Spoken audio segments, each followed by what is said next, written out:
अगर हमारी मन की अवस्था अगर हम देखेंगे तो हमारे 4 स्टेट ऑफ माइंड होते हैं। मन की 4 अवस्था होती है, जैसे कि हम बीटा अवस्था, अभी हम कौन सी अवस्था में? हाँ, कुछ लोग अल्फा अवस्था में आ रहे, मगर अभी हम ज्यादातर लोग बीटा अवस्था में, यानी कॉन्शियस अवस्था, कॉन्शियस यानी जागरूक अवस्था, जहां पर हमारी माइंड की फ्रीक्वेंसी कितनी चलती है?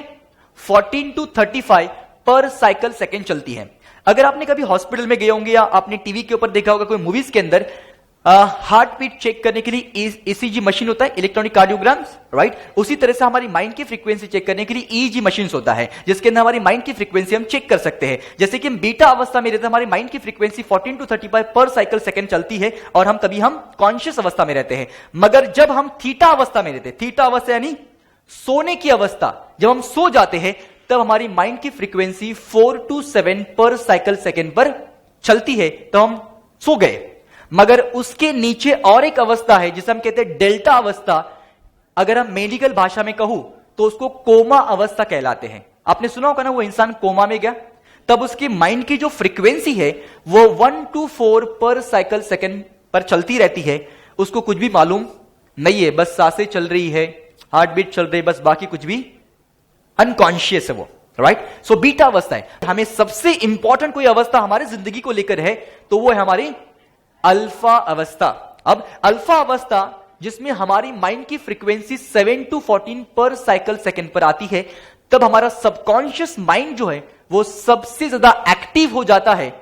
और अगर आपका सबकॉन्शियस माइंड एक्टिव हो गया, फिर आप जो भी चीजें चाहते हैं, जो भी विचार आप अपने सबकॉन्शियस माइंड के अंदर दोगे, जो पिक्चर अपने सबकॉन्शियस माइंड को दिखाओगे, वो सबकॉन्शियस माइंड कैच कर लेता है और वैसे आपकी जिंदगी में हकीकत में बदलना शुरू करता है, राइट? सो ये सबकॉन्शियस माइंड को एक्टिव करने के लिए हमें अल्फा स्टेट ऑफ माइंड में जाना जरूरी है, तभी जाके वो मिरेकल्स रिजल्ट हम पा सकते हैं। अब इसी के लिए हमारे संत महात्मा क्या करते हैं? संत महात्मा क्या करते हैं? हाँ, जंगल में जाते, कोई पेड़ के नीचे बैठते, कुछ साधना करते और साधना करने के बाद एक स्टेट को पाते, that is called alpha state of mind. और वो वहां पर बैठे बैठे कुछ चमत्कार कर देते। यस और no? Think about it my dear friends. अब इसी अवस्था को हमें पाने के लिए कोई जंगल में जाने की जरूरत नहीं है, हम यहां पर बैठ के ही इसी अवस्था को पाने वाले हैं, राइट? और ये अवस्था, अल्फा अवस्था जो है वो दिन में 2 बार नेचुरली आती है। नेचुरली मतलब कोई कोशिश करने की जरूरत नहीं, नेचुरली आती है। कौन सी अवस्था, कौन से समय पर? हाँ, आप जब रात को सोते हैं उसके पहले 5 मिनट जो होते हैं वो कैसे होते हैं? ना ही आप सो रहे हैं और ना ही आप जाग रहे, ये दोनों के बीच में है ना, राइट?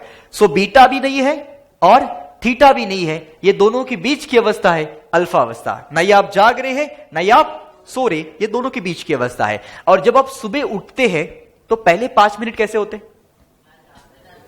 हाँ, एकदम धुंधला धुंधला सा नजर आता है ना। यस और नो? कॉन्शियस भी नहीं है और अनकॉन्शियस भी नहीं, दोनों के बीच में है। That is called alpha state of mind. और इस अवस्था में अगर आपने सुबह सुबह अगर कोई भी अच्छी चीज अपने माइंड को दे दी तो माइंड क्या करता है? पूरे दिन भर उसे फॉलो करता है, उसके ऊपर वर्क करता है। और इसी के लिए आपने देखा होगा कि अगर आप सुबह उठते समय अगर आपने कोई भी गाना सुना तो पूरे दिन भर क्या करते हैं? उस गाने को दोहराते रहते हैं। और इसी के लिए हमारे शास्त्रों के अंदर हमारे पूर्वज या हमारे दादा दादी हमेशा घर पर अच्छे भजन लगा के रखते थे सुबह। क्यों? बिकॉज वो अच्छी चीजें सुनने से हमारे अंदर एक अच्छा प्रोग्रामिंग होता था। और रात को सोने से पहले हमारी दादी दादाजी क्या करते? हमें अच्छी अच्छी कहानियां सुनाते राजाओं के। क्यों? बिकॉज हमें वैसा बनाना चाहते थे। मगर आज हम क्या देखकर सोते हैं? कहानी घर घर की, सास भी कभी बहू थी, राइट? वो सब नेगेटिव न्यूज, वो हॉरर फिल्म्स, हॉरर सीरियल्स, वो सब देख के सो जाते हैं। और प्रोग्रामिंग कैसा हो रहा है? पूरा नेगेटिव प्रोग्रामिंग हो रहा है। और हम सोचते कि मेरी जिंदगी में प्रॉब्लम्स क्यों आ रहे हैं? बिकॉज माइंड आप ही कंप्यूटर के काम करता है, जो इनपुट दोगे वही आउटपुट देगा। यस और नो?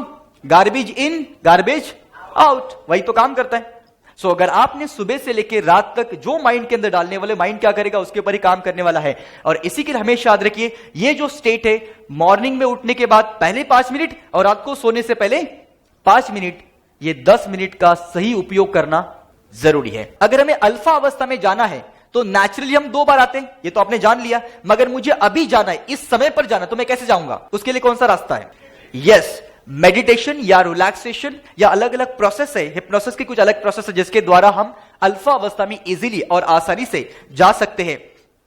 जैसे कि अगर आप स्क्रीन पर देखोगे तो कॉन्शियस अवस्था में क्या हो रहा है? कॉन्शियस अवस्था में क्या हो रहा है? जब हम यानी सबकॉन्शियस माइंड टोटली डाउन है, एक्टिव कौन है? दोनों माइंड है, मगर कॉन्शियस माइंड ज्यादा काम कर रहा है। सबकॉन्शियस माइंड जब जरूरत है तब काम करेगा, राइट? और जब आप रात को सो जाते तब क्या हो रहा है? सबकॉन्शियस माइंड एक्टिव है, कॉन्शियस माइंड टोटली सो चुका है, डीएक्टिवेटेड। अब दोनों अवस्था में दोनों का कोई भी कोऑर्डिनेशन, कम्युनिकेशन नहीं हो रहा है। मतलब कि हस्बैंड जाग रहे तब वाइफ सो रही है, और वाइफ सो रही है तब हस्बैंड जाग रहे। दोनों का कोऑर्डिनेशन नहीं है, राइट? सो ये दोनों का कोऑर्डिनेशन होगा तभी तो रिजल्ट मिलेगा। सो सेम थिंग, जब आप कॉन्शियस माइंड और सबकॉन्शियस माइंड दोनों एक ही लेवल पर आएंगे तभी जाके क्या होगा? वो एक मन की अवस्था बनेगी, और वो है अल्फा स्टेट ऑफ माइंड, जिसमें हमारी मन की फ्रीक्वेंसी जो होती है वो 7 to 14 पर साइकिल सेकेंड पर चलती है, राइट? अब इस अवस्था में आने के लिए एक बढ़िया सा एक रिलैक्सेशन प्रोसेस अगर आप करते हैं तो आप डेफिनेटली बहुत ही जल्दी आप इस अवस्था के अंदर आ सकते हैं।